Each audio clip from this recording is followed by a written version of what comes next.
Bueno, Vamos allá. saludos a todos. Bienvenidos al primer programa de Danilos Televisión. Hoy tenemos el gusto y el placer de entrevistar a Manuel Tello Palma. Y bueno, vamos a empezar con la pregunta. Eh, ¿Cuál es tu posicionamiento político, Manuel? Totalmente anarquista. Totalmente anarquista de mercado. ¿Y podrías profundizar un poco más en cuál sería Sí, la... no creo en los sistemas políticos. Creo que se basan en la coacción, en- totalmente en la fuerza Ujú. de la mayoría o de un dictador o lo que sea. Simplemente es la fuerza, aplicar la fuerza sobre las demás personas y aplicando sistemas morales como igual que lo hacen las religiones o igual que lo hacen totalmente, vamos, todos los sistemas que se basan en los colectivos, ¿no?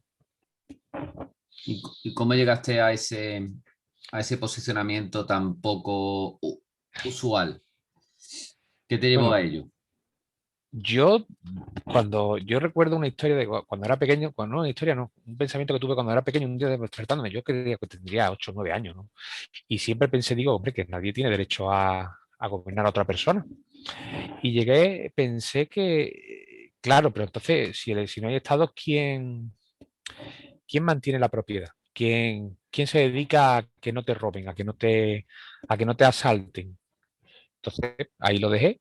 No, evidentemente, pues justifiqué el Estado hasta una cierta edad, ¿no? Y a partir de ahí empecé a conocer las ideas de la escuela austríaca y empecé a identificar que el Estado no es un defensor de la propiedad, sino un atacante de la propiedad y de las libertades. Realmente la propiedad la defendemos nosotros, ¿no? Porque al final la policía o quien sea son personas igual que nosotros. Ujú. No es nada más. Y entonces moralmente me parece y éticamente me parece fatal que, que la propiedad esté en manos de un colectivo, o sea, que la propiedad, que la propiedad de, bueno, partiendo de la propiedad de tu propio cuerpo, ¿no? Sea supeditada al interés general o lo que ellos consideren, ¿no? Porque bajo el interés general se puede ocultar cualquier cosa. Y una vez que empiezas a entender la anarquía de mercado, cómo funcionan los sistemas de valor y precio, cómo funcionan el Estado empieza a desmoronarse como si fuera un terrón de azúcar en leche caliente, nada más. Y empiezas a ver las cosas con otra claridad, mucho más objetiva, y simplemente darte cuenta que esto es la repetición del nacimiento de un grupo de bandidos que sometieron a una población y eso se ha ido sustituyendo con el tiempo y el ser humano, pues bueno, que a muchos de ellos nosotros tienen la creencia de que necesitamos un líder político, ¿no? Cuando realmente lo que necesitamos son líderes naturales, líderes que seguimos como puede seguir, vamos, como no sé, cómo nos asociamos las personas libremente, ¿no? Igual que te asocias con tu mujer o igual que te asocias con tus amigos, ¿no? O sea, Ujú. simplemente son relaciones anárquicas. De hecho, la anarquía existe en todos los aspectos donde el Estado no ha entrado o todavía no ha entrado. Y empiezas a dar cuenta que donde entra el Estado no hay orden, sino desorden. Entonces, las cosas empiezan a ser mucho más caóticas, mucho más costosas, mucho más trabajadas, y no es para mejor, no tiene por qué ser para mejor. Pero bajo la creencia de que existen problemas y que esos problemas tienen que ser solucionados por el Estado, este simplemente avanza, avanza, avanza, avanza y se lo va quedando todo. Aunque la cosa después sea peor. Y si vivimos mejor es porque hay tecnología. Sin esa tecnología viviríamos infinitamente mejor. Peor, ¿sabes? Sin esa tecnología. ¿Y tú no crees que el comienzo del Estado, si nos vamos a la Edad Antigua, eh, surgió de una manera, bueno, es que no podemos llamar Estado, pero digamos de una autoridad que no era, no estaba elegida por todo el mundo, no era de forma natural? ¿No crees que intentaba en ese momento organizar una civilización que estaba empezando, incipiente, y que nunca se había visto nada igual, nadie conocía nada igual, una ciudad de 3.000 4.000 personas, que tal vez unos años antes pues, la ciudad de los pueblos eran de 10 15 20 30 individuos? ¿No crees que tal vez empieza ahí el tema de intentar hacer como una La, autoridad? Ujú. una supraautoridad, ¿no? Una autoridad formal, dices tú, ¿no? Yo pienso que, bueno, que simplemente el ser humano se asentó gracias a lo que todos sabemos, la ganadería y el cultivo de los alimentos, de los vegetales la domesticación de la naturaleza en general, ya sean vegetales o, o animales. A partir de ahí empezamos a crecer, empezamos a tener ciudades y la creencia de la necesidad, también creíamos en dioses sangrientos o en Ujú. dioses que nos Correcto. fertilidad. Entonces empezamos a creer que necesitábamos a alguien que estuviera al cargo, sin darnos cuenta de que nuestras propias acciones eran las que coordinaban esa espontaneidad de la, de la supra, de superar a los acontecimientos históricos, ¿no? Que los acontecimientos naturales, por ejemplo, el poder desviar un río o el poder construir una muralla o poder hacer fuego simplemente para que por las noches las alimañas o incluso domesticar animales salvajes para que nos defiendan.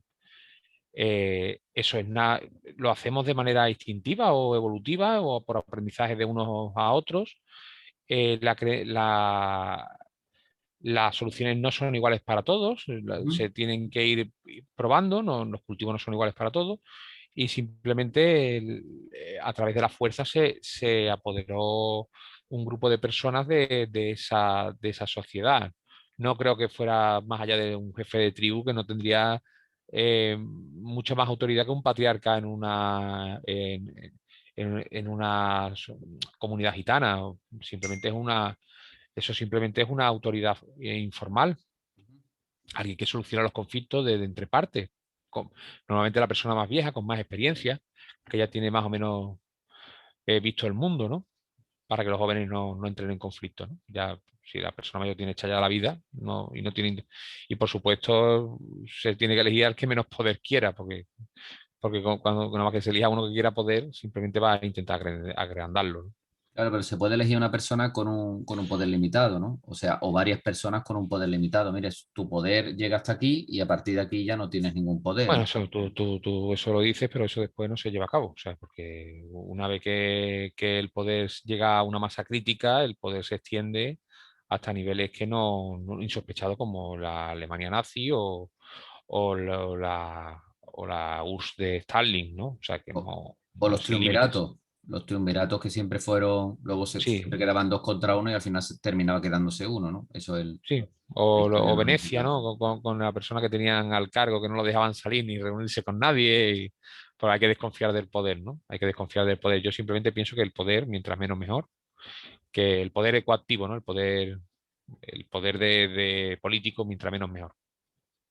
Muy bien. Y ya volviendo a la actualidad, ¿cuáles crees que son los problemas de la España actual? El problema de esta España actual viene de la mentalidad de los españoles actuales.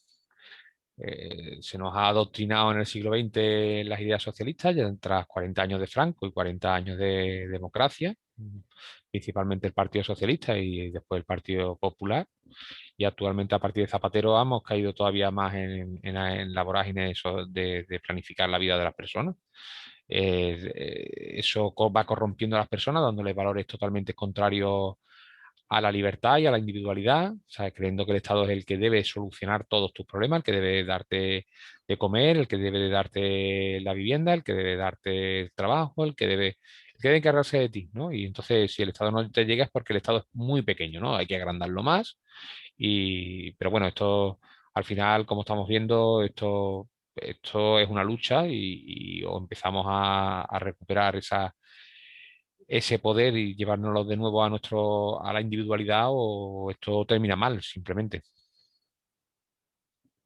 ¿Y cuál crees que puede ser la solución? Que ya en parte lo has planteado. ¿Cómo podríamos salir de Bueno, ese atolladero? en principio hay que reducir leyes, hay que empezar a quitar burocracia. Hay que reducir el número de funcionarios, hay que reducir las pensiones, hay que reducir las prestaciones, hay que reducir la deuda no se, la deuda a título póstumo a generaciones futuras, eso es terrible para el país, hay que permitir que la gente trabaje, ¿sabes? Sobre todo la primera medida es quitar todas las regulaciones laborales, o sea, que la gente que trabaje y produzca. No por trabajar, no, producir, que la gente produzca libremente, porque trabajar por trabajar podrías tú subir las escaleras y bajarlas 20 veces y no hacer nada, ¿sabes? Eso no es solución de nada, ¿no? El trabajo per se, sino la creación de riqueza, el tener más de lo que tener excedentes, ¿no? Producir en exceso a la hora de bienes y servicios. No tienen por qué ser bienes materiales, sino también pueden ser servicios, ¿no? Producir o mejorar la calidad, que también podría ser, de los productos que ya producimos, como formación, de turismo. Bueno, ahora con la pandemia el turismo está jodido, pero bueno, mejorar en todos los aspectos, y para ello lo que necesitamos es que toda la mano de obra pase a estar produciendo. Ujú. Así a lo mejor nos ahorraríamos algunos recortes que hay que hacer en cosas que no se deben hacer todavía, que, pues, que es, por ejemplo, quitar prestaciones que sí son necesarias a personas que sí lo necesitan, porque evidentemente vivimos en un zoológico, ¿vale? Entonces, hay que reinsertarnos en la naturaleza. Vamos a entender la naturaleza como la libertad y la responsabilidad de gobernar tu propia vida. Actualmente no nos pueden soltar a la bestia. Eso sería simplemente tirarnos al vacío como sociedad. Hay que ir desmontando poco a poco, como si de una bomba nuclear se tratara, cable a cable, tocando con mucha delicadeza, sabiendo en qué estamos y hacia dónde vamos. En principio hay que acabar con las políticas monetarias, hay que acabar y por supuesto pasar del sistema de reparto de pensiones a un sistema de capitalización. Ujú. Eh, lo- el problema es que ahora mismo estamos súper mal. Necesitamos que los ERTE se vayan manteniendo ahora mismo, porque ahora mismo es que la gente no tiene subsistencia. Entonces, eso no se puede quitar en el corto plazo. Pero en cuanto el paro llegue a un 2%, que es lo que habría que intentar llegar, a un 2% como sea, al 2%, 3, 4 como mínimo, ¿eh? O sea, para que la gente tenga un trabajo mínimo de subsistencia y poco a poco mejorar sus capacidades hasta alcanzar el salario máximo posible, ¿no? Salario muchísimo más alto de los que tenemos, incluso que solamente trabaja uno en casa y que sea súper productivo, para que entre 4 o 5 mil euros tranquilamente en una casa normal, ¿no? Y no Sí. está con subsidios de mierda y a ver si me dan la paguita, ¿no? Y oye, me ha resultado muy interesante lo que has dicho de los sindicatos y del 2%. ¿Qué crees que pasaría con los sindicatos si hubiera una tasa de paro, digamos, el pleno empleo? Porque un 2%, un 3%, incluso un 5, un 6% se puede considerar pleno empleo. ¿Qué Bueno, pasaría con?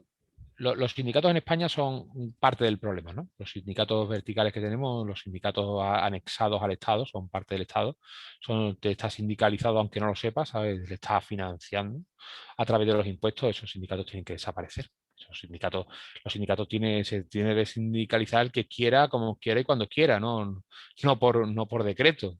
Y por supuesto no debe reunirse con el Estado en secreto ni nada. Tiene que ser con cámara y taquígrafo para saber que realmente te están defendiendo tus intereses. De todas maneras, desde la creencia desde, la, desde el conocimiento más que de la creencia de que todos los trabajos de todos los trabajadores valen lo mismo, la sindicalización es simplemente absurda, ¿no? No vale lo mismo hacer una obra de arte a pintar la pared de tu casa, no vale lo mismo, no vale lo mismo.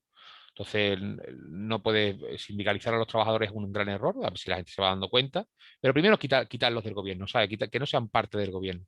Y después ya la gente que los pague si quiere, y ya poco a poco, pues, educativamente, irlos enseñando a que el que trabaja más gana más, aunque sea en la misma profesión, y el que trabaja menos gana menos, o el que produce mejor gana más, y el que produce de peor calidad gana menos.